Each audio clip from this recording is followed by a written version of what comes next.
Student चलो इस question में क्या दिया हुआ है, three particle each mass m gram are situated at vertex of equilateral triangle ABC side L as shown in figure.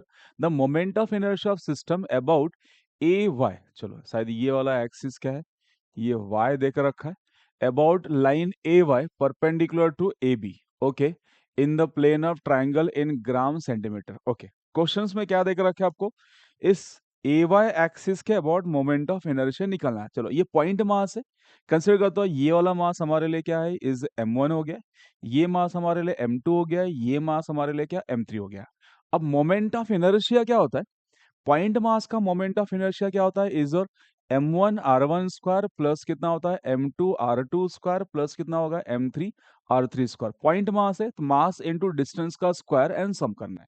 ठीक है, अब ध्यान से देखो, m1 m1 कहाँ पे आ रहा है, एक्सिस पे ही आ रहा है, तो m1 के लिए रेडियस कितना हो जाएगा, 0 हो जाएगा। ठीक है, m2 के लिए रेडियस क्या होगा, रेडियस जो ये r होता है, r इज एक्सिस से परपेंडिकुलर डिस्टेंस होता है।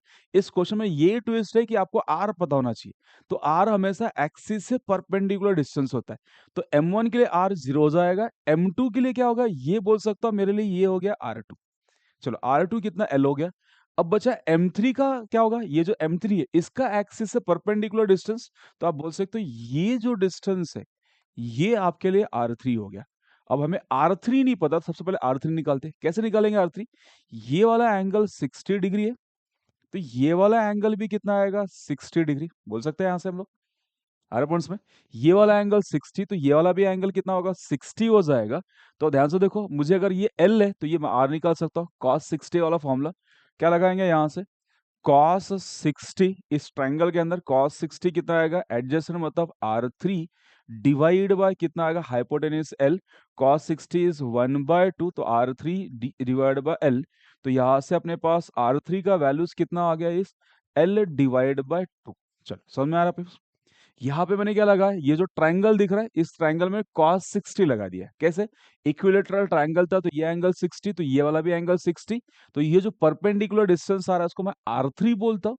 तो R3 क्या आएगा, cos 60 is equal two adjacent upon ये हाइपोटेनस दिख रहा है ये 90 डिग्री, तो ये हाइपोटेनस हो गया। तो यहाँ से cos 60 is equal two adjacent upon hypotenuse, यहाँ से R3 मिल गया। अब चलो इसमें सब्स्टिट्यूट करते, तो सब्स्टिट्यूट करो, m1 इज m r1 कितना इज 0 का square plus m2 m into r2 कितना अपने पास l है, तो ये l का स्क्वायर हो गया plus m3 is your m कितना अपने पास, it is m3 is m and r3 कितना है अपने पास l/2 का स्क्वायर। तो ये फर्स्ट टर्म कितना 0 प्लस कितना होगा ये ml स्क्वायर, और यहाँ हो गया ml स्क्वायर डिवाइड बाय 4। तो इसको कंबाइन किया कितना आएगा, इस 5 ml स्क्वायर डिवाइड बाय 4 है कहीं पे आंसर 5 ml स्क्वायर। ठीक है, इस क्वेश्चन में मेन ट्विस्ट क्या था कि जब पॉइंट मास का आप क्या लगाओगे, फॉर्मूला लगाओगे m into distance square, m into distance square. तो जो ये डिस्टेंस होता है हमेशा एक्सिस से परपेंडिकुलर डिस्टेंस चाहिए होता है, याद रखना क्या रहना चाहिए आपको, एक्सिस से परपेंडिकुलर डिस्टेंस। ये मास का तो ये परपेंडिकुलर डिस्टेंस बन ही रहा था, तो R2 में कोई प्रॉब्लम नहीं, R1 में भी कोई प्रॉब्लम नहीं, बिकॉज क्या होगा, ये M1 मास कहाँ पे एक्सिस पे ही आ रहा था, तो इसका कोई इशू नहीं, यहाँ पे ये एक्सिस पे ही आ गया।